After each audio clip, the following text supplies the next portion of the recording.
What's going on, everybody? It's Michael here. Today we are back with another video, guys. So, today, we are going to be doing a comparing video today. I'm sorry I haven't uploaded the past couple of days. I just have no clue what to upload for you guys. So I'm sorry I've not uploaded the past couple of days. So we're going to be doing a comparing video this video, and we're going to be comparing the standard Xbox One controller. So this is the launch controller for the Xbox. So it doesn't, this isn't like a launch, but it's a launch Xbox One controller. To the, a pair of Joy-Cons. And we're going to be comparing them. Going to be talking about, what the difference is. You guys can probably already see some differences already. And yeah, let's get straight into the video. I apologize for the camera quality. I got so ragey trying to do this that I almost cracked my iPad and trying to set the camera up. I have to lean back for it to show my entire, because if I go like this, you can't really see. So yeah. Get straight into the video. So we're gonna start by we're gonna start by comparing the Joy-Cons and the controller. So the Xbox controller, this has already been featured in my comparing Xbox controller videos. Yeah, so this has already been featured. So yeah. Joy-Cons are new. So, here's a difference. So the difference is the Joy-Con itself is very, very small compared to this. This is more of like a, controller format. It feels nice in your hands. But this is more meant for putting on the Switch in handheld mode. If you want to play it in tabletop mode, of course, or just docked mode, you can just put these into the controller grip, but I don't have a controller grip. So, I think it actually came with the Switch, but I don't know where it is now, so, yeah. So, bunch of similarities. So, the Xbox controller has your A, B, X, and Y buttons. It has the analog sticks. And what's actually different is these are digital These are digital sticks. So say now I was playing a game like Mario Kart.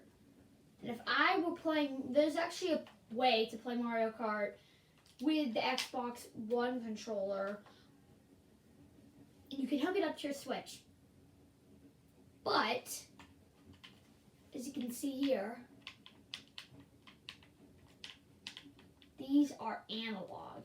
So, with these digital sticks, if you move this a little bit, this is a good way to, for example Mario Kart, if you were moving this like a little bit, it would move a little bit. If you moved it all the way to the side, it would move all the way to the side.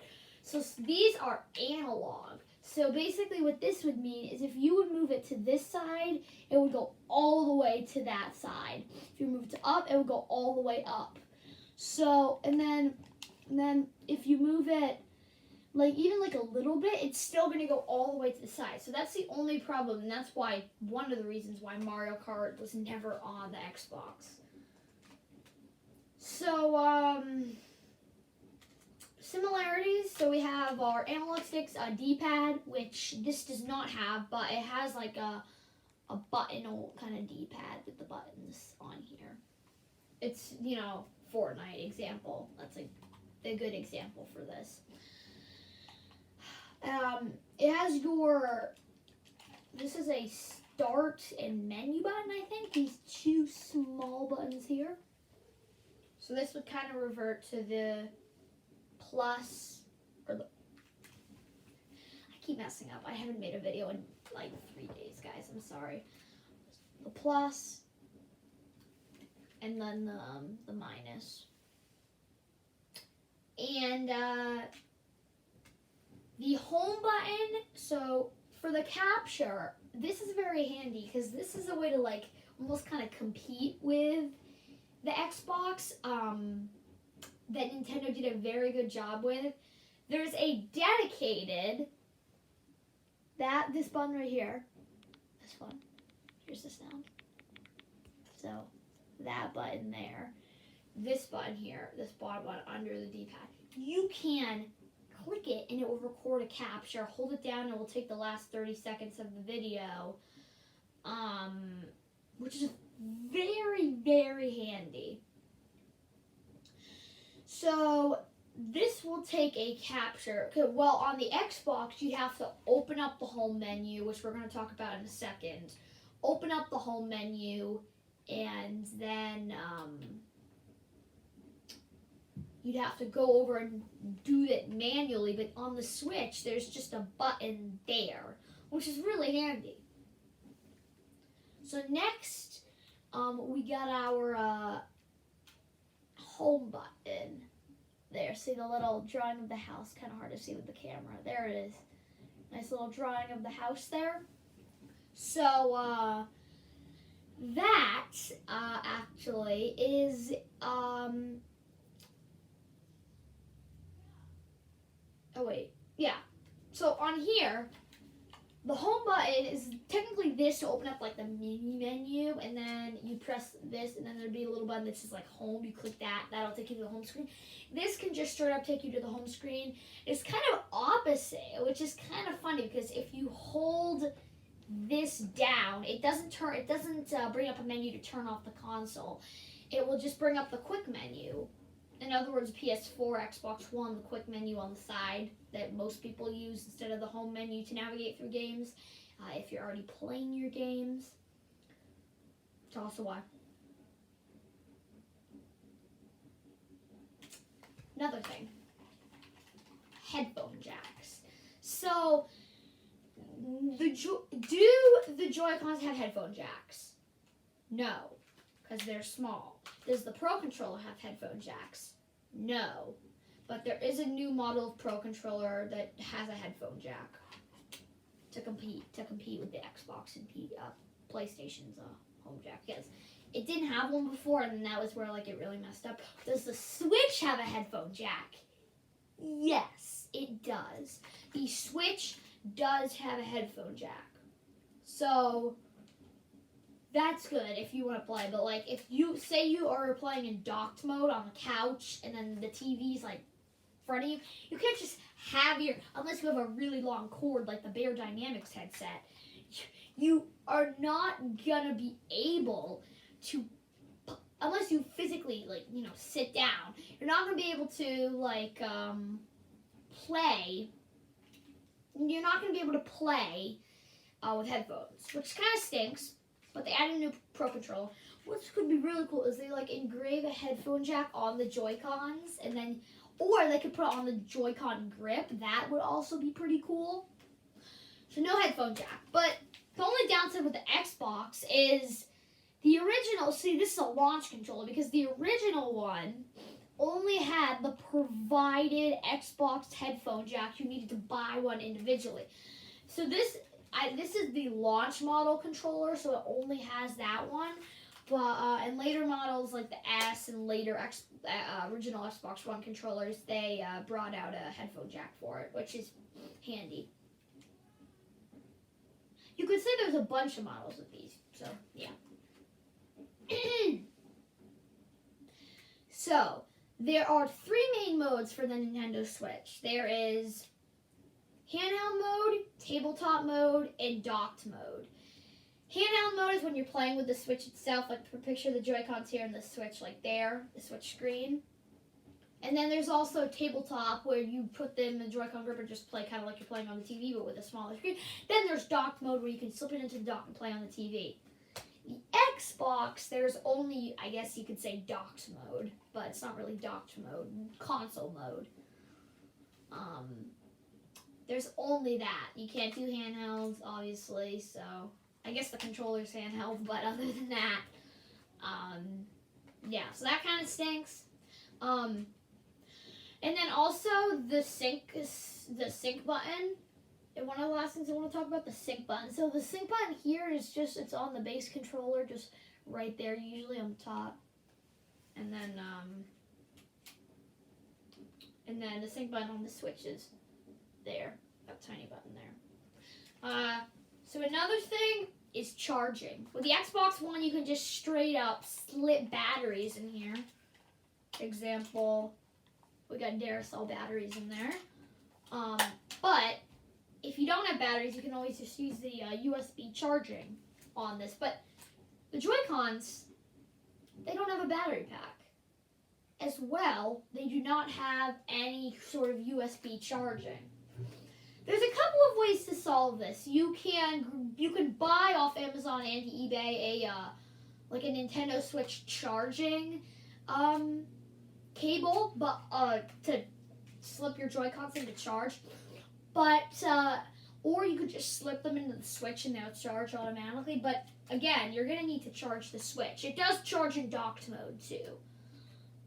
Or you could just put a cable and then just play in handheld mode. There's so many things to explain with the Switch. Like, there's so many things you can do with this thing. It's crazy. Last but not least, I want to talk about the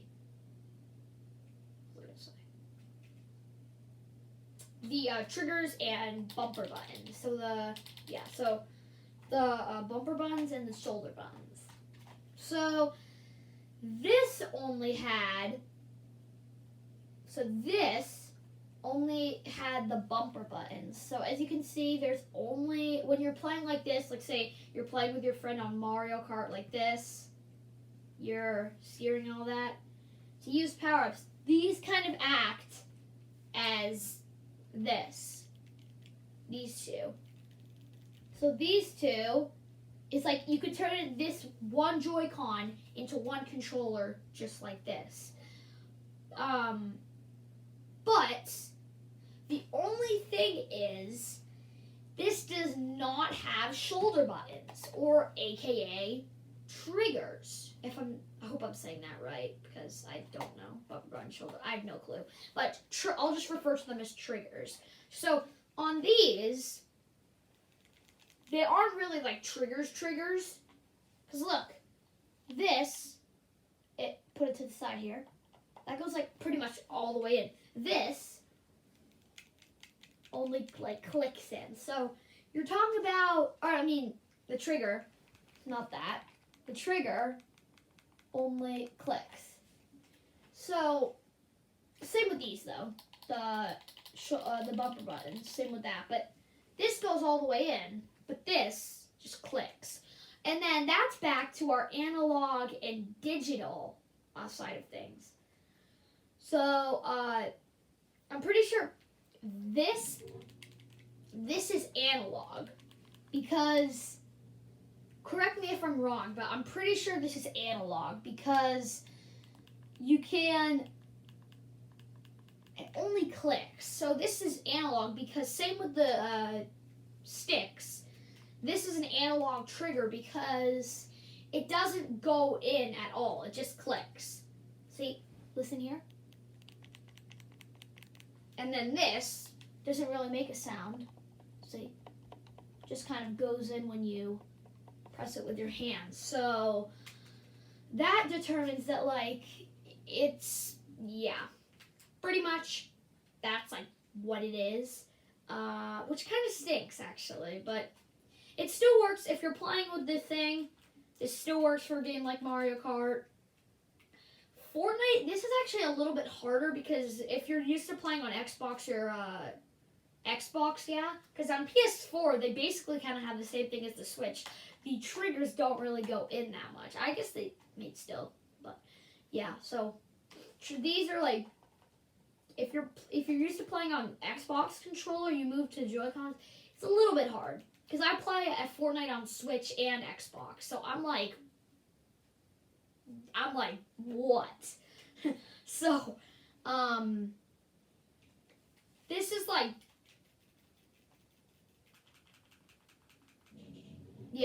it's weird. It's like, yeah, it's kind of hard to switch over when you're playing Fortnite. I could do some Fortnite Switch gameplay, but the only thing is it runs at like 30 FPS. So, yeah. So that was our comparison video, going through everything on it was going through everything on the both controllers, and I talked about like the similarities and the differences of both of these. So yeah, hope you guys enjoyed this video. If you did, make sure to leave a like, subscribe, guys, and I will see you all in the next video. Peace out.